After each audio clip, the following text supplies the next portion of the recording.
I would, scientific Darwinism is basically under fire today and largely revoked, but social Darwinism is still such a big thing. Do you want to tell us a little bit about some of the effects you see on it today in our culture, in our generation, and maybe even the challenges you see for our kids? What are they going to be up against in terms of social Darwinism still ruling the day? To be honest, even though Darwinism is under fire today on the scientific level, if you have friends who are biologists, you know that it's still very much Yes, alive. very much. But they're kind of the last bastion, because a lot of others have kind of moved on. But I hear you. Yes, it's still under fire, but I have hope they're losing that battle. The scientific data, certainly is against sort of random mutations and natural selection. Mm-hmm. But social Darwinism, it's a broad question. So let me focus yes. on this book on masculinity. Yes. In this book, I deal with the history of the impact of Darwinism on our concepts of masculinity. And it was really quite stunning and quite troubling to read the Darwinist thinkers like Spencer. I mentioned he was the main popularizer here in America. So Herbert Spencer said, the men who win out, or historically, who won out in the struggle for survival were tough, mean, predatory, barbarian, savage. These are the ones who came out on top. And so these are our ancestors. And therefore, this is our true nature as men. This is men's true nature.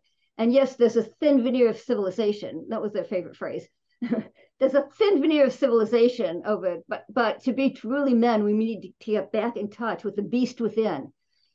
Ever since the ancient Greeks, people said, men should aspire to their higher nature, their spiritual and moral nature. And they should keep their physical animal appetites in control.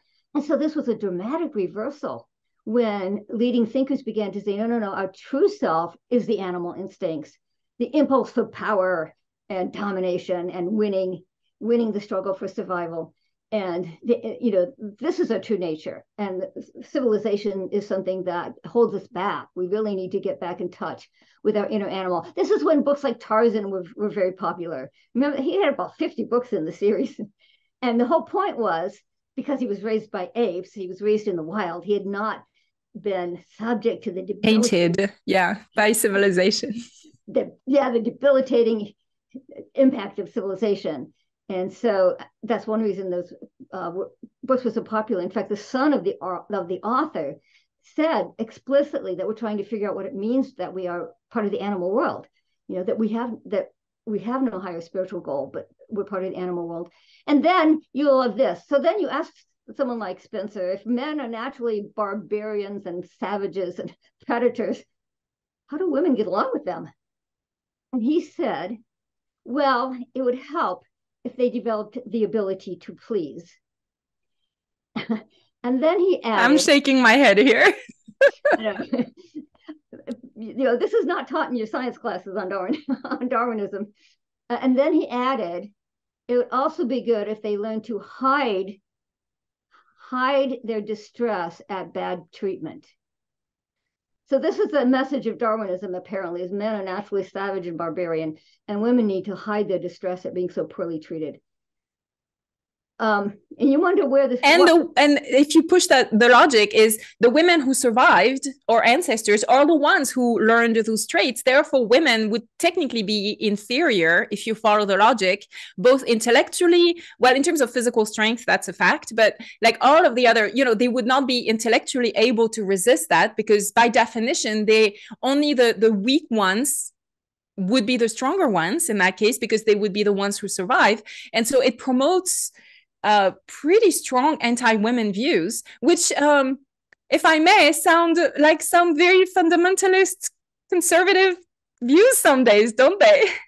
Well, I deal with it in explaining where the concept of toxic, that masculinity is toxic. Yes, the impact of Darwinism contributed greatly to a very toxic concept of masculinity. And by the way, I quote Darwin himself too, because Darwin did explicitly say that women are inferior to men, explicitly, that they're not as intelligent, that he acknowledged, this was so funny, he acknowledged that they're more sensitive and more intuitive, but then he said, oh, but those are traits of the lower animals, so even what we're good at, showed that we are inferior.